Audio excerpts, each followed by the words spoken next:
ಮಾಮದ್ ಕತೆ 1984ನೇ ಇಸ್ವಿಯಲ್ಲಿ B A Rao ಅನ್ನೋರು ಈ ಕಥೆನ ಬರೆದಿದ್ದಾರೆ. ಬಾಧ್ಯತೆ ತಿಳಿದವನು ಅಂತ ಇದಕ್ಕೆ ಹೆಸರಿಟ್ಟಿದ್ದಾರೆ. ಒಬ್ಬೊಬ್ರಿಗೂ ಜವಾಬ್ದಾರಿ ಬಂದೇ ಬರುತ್ತಲ್ವಾ ಜೀವನದಲ್ಲಿ. ಅದನ್ನ ಯಾರ್ಯಾರು ಹ್ಯಾಕ್ ತಗೋತಾರೆ, ಹ್ಯಾಕ್ ನಿಭಾಯಿಸ್ತಾರೆ, ಮಾನವರ ಸ್ವಭಾವ ಏನು ಅನ್ನೋದು ಈ ಕಥೆನಲ್ಲಿ ಅವರು ಹೇಳಿದ್ದಾರೆ. ಅದು ನನಗೆ ಚೆನ್ನಾಗಿದೆ ಅನ್ನಿಸ್ತು. ಆನಂದಪುರದಲ್ಲಿ ಒಬ್ಬರು ಜಮೀನ್ದಾರ್ ಇರ್ತಾರೆ, ಆನಂದ ನಾರಾಯಣ ಅಂತ. ಅವ್ರಿಗೆ ವಯಸ್ಸಾಗ್ತಾ ಬರ್ತಾ ಇರುತ್ತೆ. ಅವ್ರಿಗೆ 3 ಗಂಡ್ ಮಕ್ಳು ಇರ್ತಾರೆ. ಕೊನೆಗೊಬ್ಳು ಸುವರ್ಣ ಅಂತ ಹೆಣ್ಮಗಳು ಹುಟ್ಟುತ್ತಾಳೆ ಅವ್ರಿಗೆ. ಆ ವಯಸ್ಸಾದ ಕಾಲಕ್ಕೆ ಚಿಕ್ಕ ಹುಡುಗಿ ಇರ್ತಾಳಲ್ಲ, ಅವ್ರಿಗೆ ಯೋಚನೆ ಆಗತ್ತೆ, ಯಾರು ಇವಳು ಮದುವೆ ಜವಾಬ್ದಾರಿ ಯಾರು ತಗೋತಾರೆ ಅಂತ ಯೋಚನೆ ಮಾಡ್ತಾ ಇರ್ತಾರೆ. ಆಸೆ ಎಲ್ಲ ಇರುತ್ತೆ, ಆದ್ರೆ ಏನ್ ಮಾಡೋದು ಅಂತ ಯೋಚನೆ ಮಾಡಿ ಮಗನಿಗೆ ಹಂಚ್ಕೊಟ್ಬಿಡೋದು ಒಳ್ಳೇದಾ, ನನ್ಗೆ ವಯಸ್ಸಾಯ್ತಲ್ಲ ಅಂತ ಆಲೋಚನೆ ಬರುತ್ತೆ. ಅವರಲ್ಲಿ ಶ್ರೀಕಾಂತ ಅಂತ ಅವ್ರ ದೊಡ್ಡ ಮಗ ಇರ್ತಾನೆ. ಅವನ್ನ ಕರೀತಾರೆ, ಬಾಪ ಇಲ್ಲಿ ಅಂತ. ಏನೋ ಅಂತ ಕೇಳ್ತಾನೆ. ನೋಡಪ್ಪ ಶ್ರೀಕಾಂತ, ಒಂದ್ ಮುಖ್ಯ ಕಾರ್ಯ ಆಗ್ಬೇಕು. ನಿನ್ ತಂಗಿಗೆ ವರ ನೋಡಿ ಮದುವೆ ಮಾಡ್ಬೇಕು. ಅದಕ್ಕೆ ಆಸ್ತಿಗೆ 4 ವಿಭಾಗ ಮಾಡ್ಬಿಟ್ಟು ನಿಮ್ 4 ಜನಕ್ಕೂ ಆಸ್ತಿ 4 ಒಂದೊಂದ್ ಭಾಗವಾಗಿ ಕೊಟ್ಬಿಡೋಣ ಅಂತಿದೀನಿ. ಸುವರ್ಣನಿಗೆ ಒಳ್ಳೆ ಸಂಬಂಧ ನೋಡಿ ನೀನೇ ಅವಳಿಗೆ ವೈಭವದಿಂದ ಮದುವೆ ಮಾಡ್ಬೇಕಪ್ಪ ಅಂತ ಹೇಳ್ತಾರೆ. ಏನಂತ್ಯಾ, ಒಪ್ಗೆನಾ ನಿಂಗೆ ಅಂತ. ಅದ್ ಕೇಳಿದ ಶ್ರೀಕಾಂತ ಸ್ವಲ್ಪ ಹೊತ್ತು ಯೋಚನೆ ಮಾಡ್ತಾನೆ. ಆಮೇಲೆ ಇದರಿಂದ ಹಾಗೆ ಮಾಡಿಯಪ್ಪ, ಆದ್ರೆ 4 ಭಾಗ ಮಾಡೋದಕ್ಕೆ ಬದಲು 3 ಭಾಗ ಮಾಡ್ಬಿಡಿ. ನಾವು ಅಂಟಮ್ಮಂದ್ರು ಎಲ್ಲ ಸೇರಿ ಅವಳಿಗೆ ಒಳ್ಳೆ ಸಂಬಂಧ ನೋಡಿ ಮದುವೆ ಖರ್ಚುಗಳನ್ನ ನಾವೇ ನೋಡ್ಕೋತೀವಿ. ಆಮೇಲೆ ಅವಳನ್ನ ಅತ್ತೆ ಮನೆ ಕಳಿಸ್ತೇವೆ. ಅಷ್ಟೇ ತಾನೇ ಅಪ್ಪ ನಿಮ್ ಚಿಂತೆ ಅಂತಾನೆ. ಆನಂದ್ ನಾರಾಯಣರ ಆಯ್ತು ಅಂತ ಒಪ್ಕೊಂತಾರೆ. ಅವನು ಹೊಟ್ಟೋಗ್ತಾನೆ. ಅವ್ನು ಹೊಟ್ಟೋದ್ಮೇಲೆ ನನ್ಗಂತೂ ಸುವರ್ಣಕ್ಕೆ ತಕ್ಕ ಸಂಬಂಧ ಇನ್ನೂ ಕೂಡ್ ಬಂದಿಲ್ಲ, ನಾನು ಬದುಕಿರುವಾಗ ಈ ಹುಡುಗಿಗೆ ಮದುವೆ ಆಗುತ್ತೋ ಇಲ್ವೋ ಅಂತ ಅವ್ರಿಗೊಂದು ಆಲೋಚನೆ ಬರುತ್ತೆ. ಶ್ರೀಕಾಂತ ಸಮಾಧಾನ ಹೇಳಿದ್ರು, ನಿಮಗೆ ಆ ಚಿಂತೆ ಬೇಡ ಅಪ್ಪ, ನಾನು ತಮ್ಮಂದ್ರು ಕೂಡಿ ಒಳ್ಳೆ ಸಂಬಂಧ ನೋಡಿ ತಂಗಿಗೆ ಮದುವೆ ಮಾಡ್ತೀವಿ. ಆಸ್ತಿ ಮಾತ್ರ ನಾನು ಹೇಳ್ದಂಗೆ ವಿಭಾಗಿಸಿ ಅಂತ ಹೇಳ್ಬಿಟ್ಟು ದೊಡ್ಡ ಮಗ ಹೊಟ್ಟೋಗ್ಬಿಡ್ತಾನೆ. ಆನಂದ್ ನಾರಾಯಣರು ಅವ್ನ್ ಕಳ್ಸಾದ್ಮೇಲೆ 2ನೇ ಮಗ ಶ್ರೀನಿವಾಸನ್ ಕರೀತಾರೆ. ಕರೆದ್ಬಿಟ್ಟು ಶ್ರೀನಿವಾಸ ಹತ್ರ ಕೂಡ ಅದೇ ಪ್ರಶ್ನೆ, ಅದೇ ಉತ್ತರ ಎಲ್ಲ ಹೇಳ್ತಾರೆ. ನಿಮ್ ತಂಗಿಯ ಮದುವೆ ಕಣ್ತುಂಬ ನೋಡ್ಬೇಕು ಅಂತ ನನಗೆ ಬಹಳ ಆಸೆ ಇದೆಯಪ್ಪ ಅಂತ ಹೇಳ್ತಾರೆ. ಆಗ ಅವನು ಹೇಳ್ತಾನೆ, ಹಾಗೆ ಮಾಡಿದ್ರೆ ಆಯ್ತಪ್ಪ, ತಪ್ಪದೆ ಒಳ್ಳೆ ಸಂಬಂಧ ನೋಡಿ ಅವಳಿಗೆ ಮದುವೆ ಮಾಡುತ್ತೇವೆ. ಆದ್ರೆ ಆಸ್ತಿ ವಿಷಯದಲ್ಲಿ ನೀವ್ ಹೇಳಿದ ಹಾಗೆ ಮಾಡೋದ್ರ ಬದಲಿಗೆ ನನಗೆ ಕಾಣುವ ಹಾಗೆ ಸ್ವಲ್ಪ ಬದಲಾವಣೆ ಮಾಡಿದ್ರೆ ಒಳ್ಳೇದು ಅಂತ ಅದ್ ನನ್ನ ಅಭಿಪ್ರಾಯ ಅಂತಾನೆ. ಹೇಗ್ ಮಾಡಿದ್ರೆ ಚೆನ್ನಾಗಿರುತ್ತಪ್ಪ ಹೇಳಿ ನೋಡೋಣ ಅಂತ ಆನಂದ್ ನಾರಾಯಣ್ ಕೇಳ್ತಾನೆ.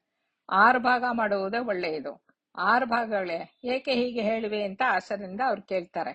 6ನೇ ಭಾಗ ತನ್ನ ಶೇಷ ಜೀವಿತವನ್ನು ಕಳೆಯಲು ಉಪಯೋಗ ಬೀಳುತ್ತದೆಂದು ಹೇಳುವನೇನೋ ಅಂದುಕೊಂಡಿದ್ರು ಜಮೀನ್ದಾರರು. ಆದ್ರೆ ಅವನು ಹಾಗೇನು ಹೇಳದೆ ಅವ್ರಿಗೆ ಇನ್ನಿಷ್ಟು ಆಶ್ಚರ್ಯವಾಗೋ ಹಾಗೆ ವಿಭಾಗದ ಕ್ರಮವನ್ನು ಕುರಿತು ಹೇಳಿದನು. ಅಪ್ಪ, ಸುವರ್ಣಲ್ಗೆ ಮದುವೆ ಮಾಡಿದ ಮಾತ್ರಕ್ಕೆ ನಮ್ಮ ಬಾಧ್ಯತೆ ಮುಗ್ದೋಗಲ್ಲ. ಅವಳು ಮದ್ವೆ ಆದ್ಮೇಲೆ ತವ್ರ ಮನೆಗೆ ಬರ್ತಾ ಇರ್ತಾಳೆ. ಮರ್ಯಾದೆಗಾಗಿ ಇನ್ನೂ ಪ್ರಸವ, ಬಾಣಂತನ ಇದೆಲ್ಲ ಬರುತ್ತೆ. ಬರ್ತಾ ಹೋಗ್ತಾ ಇರ್ತಾಳೆ ತಾನೆ. ಅವಾಗ ಆಸ್ತಿಯಲ್ಲಿ ಪ್ರತ್ಯೇಕವಾಗಿ ಒಂದ್ ಭಾಗ ಅವಳಿಗೆ 6ನೇ ಭಾಗ ಇಟ್ಟಿದ್ರೆ ಅಂತ ಖರ್ಚುಗಳಿಗಾಗಿ ಅದಿರುತ್ತೆ. ಇದೇ ಒಳ್ಳೇದಲ್ವೇನಪ್ಪ ಅಂತ ಶ್ರೀನಿವಾಸ ಹೇಳ್ತಾನೆ. ಆನಂದ್ ನಾರಾಯಣರು ಅದಕ್ಕೇನು ಉತ್ತರ ಹೇಳಲ್ಲ. ಆಯ್ತಪ್ಪ ಅಂದ್ಬಿಟ್ಟು ಅವನ್ನ ಕಳಿಸ್ಬಿಡ್ತಾರೆ. ಆಮೇಲೆ 3ನೇವಾಗ ಬರ್ತಾನೆ. ಅವನು ಶ್ಯಾಮ ಅಂತ ಅವನ ಹೆಸರು ಇರುತ್ತೆ. ಜಮೀನ್ದಾರ ಆಸ್ತಿ ಹಂಚಿಕೆಯನ್ನು ಯಥಾ ಪ್ರಕಾರ ಅವನಿಗೂ ಹೇಳ್ತಾರೆ. 4 ಭಾಗ ಮಾಡೋದು ನಿನ್ಗೆ ಇಷ್ಟನಾ ಅಂತ. ನನ್ಗೇನು ಇಷ್ಟ ಇಲ್ಲ ಅಪ್ಪ ಅಂತಾನೆ ಶ್ಯಾಮ. ಇಷ್ಟವಿಲ್ವಾ, ಅದೇಕಪ್ಪ ಇಷ್ಟ ಇಲ್ಲ ಅಂತ ಯಾಕೆ ಹೇಳ್ತೀಯ ಅಂತಾನೆ. ಆಗ ಶ್ಯಾಮ ಈ ತರ ಹೇಳ್ತಾನೆ, ಆಸ್ತಿಯನ್ನು ವಿಭಜನೆ ಮಾಡ್ಬೇಕಾಗುತ್ತೆ, ಏನ್ ಬಂದಿದೆ ಅಪ್ಪ ಅಂತ ಕೇಳ್ತಾನೆ. ನನ್ಗೂ ವಯಸ್ಸಾಯ್ತಲ್ಲಪ್ಪ, ನಾನು ಹೆಚ್ಚು ಕಾಲ ಬದುಕಿರೋದು ಸಾಧ್ಯ ಇಲ್ಲ. ಇರೋದನ್ನ ಎಲ್ರಿಗೂ ನಿಮ್ಗೆ 4 ಸಮಯ ಹಂಚ್ಕೊಟ್ಬಿಡ್ಬೇಕು ಅಂತಿದೀನಿ. ನಾನು ಹೋದ್ಮೇಲೆ ಆಸ್ತಿಗಾಗಿ ನೀವು ಜಗಳ ಮಾಡ್ಕೊಳ್ಳೋದು ನನ್ಗೆ ಇಷ್ಟ ಇಲ್ಲ ಅಂತ ಜಮೀನ್ದಾರ್ ಹೇಳ್ತಾರೆ. ಅಷ್ಟರ ಮಟ್ಟಿಗೆ ಏನು ಆಗ್ಲೇ ಇಲ್ಲ ಅಪ್ಪ, ನೀವಿನ್ನೂ 10 ವರ್ಷ ಆರೋಗ್ಯವಾಗಿ ಇರ್ತೀರಿ, ಆರೋಗ್ಯವಾಗಿ ಚೆನ್ನಾಗಿದ್ದೀರಿ. ನನಗ ಆ ನಂಬಿಕೆ ಇದೆ. ತಂಗಿಗೆ ಒಳ್ಳೆ ಸಂಬಂಧ ನೋಡಿ ಮೊದಲು ಮದುವೆ ಮುಗಿಸ್ಬಿಡ್ಬೇಕು. ಆಮೇಲೆ ಬೇಕಾದ್ರೆ ಆಸ್ತಿ ಹಂಚಿಕೆ ವಿಷಯ ಚೆನ್ನಾಗಿರುತ್ತದೆ, ಆಮೇಲೆ ನೋಡೋಣ ಅಂತ ಶ್ಯಾಮ ಹೇಳ್ತಾನೆ. ಆನಂದರಿಗೆ ಅವನ ಮಾತುಗಳಿಂದ ತುಂಬಾ ಖುಷಿ ಆಗತ್ತೆ. ಆಯ್ತು, ಹಾಗೆ ಮಾಡ್ಬೋದು. ಆಸ್ತಿ ಹಂಚಿಕೊಡೋದ್ರಿಂದ ಅವಳ ಮದುವೆಗೆ ಏನು ತಡೆ ಬರುತ್ತದೆ? ಸುವರ್ಣಿಗೂ ಒಂದು ಭಾಗ ಕೊಡುತ್ತೇವಲ್ಲ, ಅವಳ ಮದುವೆಗೆ ಅದರಿಂದಲೇ ಖರ್ಚು ಕೂಡ ಮಾಡಬಹುದು. ಏನಂತೀಯಾ ಅಂತ ಜಮೀನ್ದಾರರು ಕೇಳ್ತಾರೆ. ಹಾಗೇಕೆ ಅಪ್ಪ, ಮನೆ ಹುಡುಗಿಯ ಮದುವೆ ಬಾಧ್ಯತೆ ನಮ್ಮೆಲ್ರಿಗೂ ಸೇರಿದ್ದಲ್ವಾ? ಅದು ಅಲ್ಲದೆ ಆಸ್ತಿ ಹಂಚಿಕೊಟ್ಬಿಟ್ರೆ ನಿಮ್ ಸಂಗತಿ ಏನು? ತೀರಾ ಹಂಚಿಕೊಟ್ಟ ಮೇಲೆ ನಿಮ್ಮ ಸಂಗತಿ ಯಾರು ಹಂಚಿಕೊಳ್ಳದೆ ಹೋಗಲೂಬಹುದು. ಆ ತಂಗಿಗೆ ಆಸ್ತಿ ಇಟ್ಟ ಮಾತ್ರಕ್ಕೆ ಅದು ಮದುವೆ ಮಾಡಿಬಿಡುತ್ತದೇನೋ. ಆದ್ರಿಂದ ನೀವು ಪ್ರಸ್ತುತಕ್ಕೆ ಆಸ್ತಿ ಹಂಚುವ ವಿಷಯನ ಬಿಟ್ಬಿಡಿ ಇಲ್ಲಿಗೇನೆ. ಮೊದಲು ನಿಶ್ಚಿಂತೆ ಆಗಿರಿ. ತಂಗಿಗೆ ಒಳ್ಳೆ ವರನ್ ನೋಡಿ ಮದುವೆ ಮಾಡೋಣ, ಆಮೇಲೆ ಮುಂದಿನ ಮಾತು ಅಂತಾನೆ. ಅವಾಗ ನಾರಾಯಣ ಸ್ವಲ್ಪ ಹೊತ್ತು ಯೋಚನೆ ಮಾಡ್ತಾ ಸುಮ್ಮನೆ ಇರ್ತಾ. ಆಮೇಲೆ ಸೂರಳಿಗೆ ಸಂಬಂಧ ಹುಡುಕೋದು ಅಷ್ಟು ಸುಲಭವಾದ ಕೆಲಸ ಅಲ್ಲ, ಬೇಗ ನಡೆಯುವಂತಹದ್ದು ಅಲ್ಲ. ಅಂತಸ್ತಿ ಹಾಗೆ ಒಳ್ಳೆ ಮನೆಗೆ ಕೂಡ್ ಬರ್ಬೇಕು ಅಂತ. ಅವಾಗ ಅವನು ಈ ತರ ಹೇಳ್ತಾನೆ, ನಿಮ್ಮೊಳಗೆ ಗಟ್ಟಿಯಾಗಿ ಹೇಳೋಣ ಅಂತಾನೆ ಇದ್ದೆ, ಗಟ್ಟಿ ಆದ್ಮೇಲೆ ಹೇಳೋಣ ಅಂತ. ತಂಗಿ ಮದುವೆಗೆ ನಾನು ಒಂದ್ ಕಡೆ ನೋಡಿದ್ದೀನಿ. ಜಗಳೂರಿನ ಜಮೀನ್ದಾರಿ ಮನೆತನಕ್ಕೆ ಸೇರಿದ ನನ್ನ ಸ್ನೇಹಿತ ಒಬ್ನಿದ್ದಾನೆ. ಅವನಿಗೆ ನಮ್ ಸುವರ್ಣನ್ ಕಂಡ ತುಂಬಾ ಇಷ್ಟನೂ ಇದೆ. ಅವನದೊಂದು ಚಿತ್ರಪಟವನ್ನು ನನ್ನ ಹತ್ರ ಕೊಟ್ಟಿದ್ದಾನೆ, ಅವನೇ ಕೊಟ್ಟಿದ್ದಾನೆ.